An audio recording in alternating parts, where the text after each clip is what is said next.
46,000 कोटी रुपये राज्य सरकारला खर्च करावा लागणार आहे। आता विरोधकांच्या पोटात दुखायला लागलं, ते म्हणतात हा चुनावी जुमला आहे, निवडणुका आल्या म्हणून ते करतायत। असं अजिबात नाही। मी ज्या वेळेस अर्थसंकल्प सादर केलाय, जसं माझ्या माय माऊलींना, माझ्या मुलींना, माझ्या भगिनींना देण्याचा प्रयत्न केलाय, तसा ह्या महायुतीच्या सरकारने आम्ही त्याच्यामध्ये माझ्या शेतकऱ्यांना पण वीज माफी 7.5 हॉर्सपॉवर पर्यंत वीज माफी, तुम्ही वीज बिल भरायचं नाही। काही शेतकरी म्हणतात दादा मागचं काय, मागचं तुम्ही माझ्यावर सोडा, तुम्हाला कोणी मागायला आलं तर माझं नाव सांगा त्यांना, तुम्ही त्याबद्दल काळजी करू नका, त्याच्यातनं मार्ग काढू। आणि हे आउट घटकेचं नाही, मी शब्दाचा पक्का आहे। हा अजितदादाचा वाद आहे, मी कधी शब्द फिरवत नाही।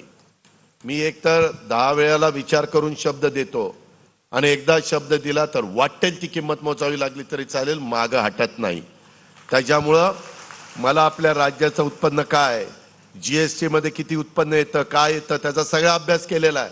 ते सांगून मला तुमचा वेळ घ्यायचा नाही। मला एक गोष्ट लक्षात आली, जसं बहिणींना दिलं, भावांना वीज माफी दिली, तसं तरुण तरुणी म्हणले दादा आमच्या करता काय, त्यांच्या करता स्टायपन आपण देतोय। 10 लाख मुलांना मुलींना, सगळ्या जाती धर्माच्या, हे सगळ्यांच्या करता आहे, भेदभाव केला नाही। हा पाहुणा, हा रावळा, हा भावकी, हा दुसरा लांबचा जवळचा, काही नाही, तो महाराष्ट्रातला असला पाहिजे। आणि तो त्या कॅटेगरीमध्ये मोडला पाहिजे।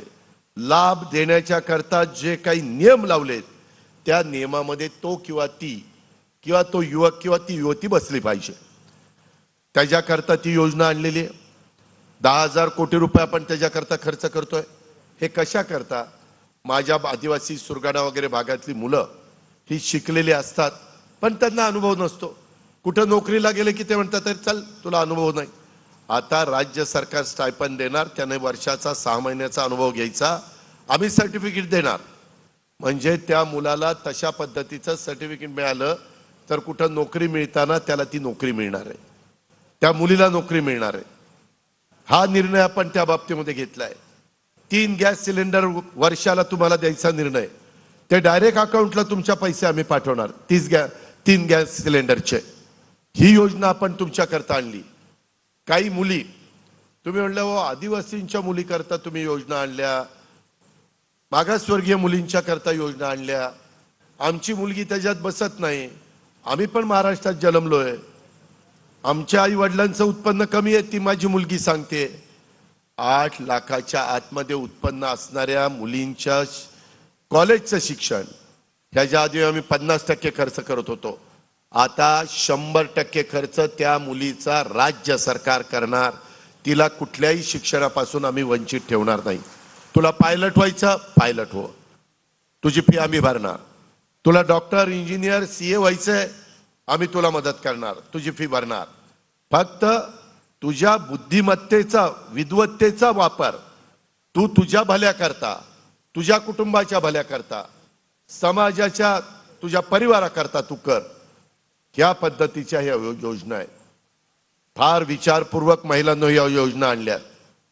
ह्याच्यावरच आम्ही थांबलो नाही, आम्ही इतरांच्याकडे पण लक्ष दिलं। मध्ये आमदार लोक सांगायचे की दादा कोतवालांना मानधन कमी आहे, कोतवालांचं मानधन वाढवलं।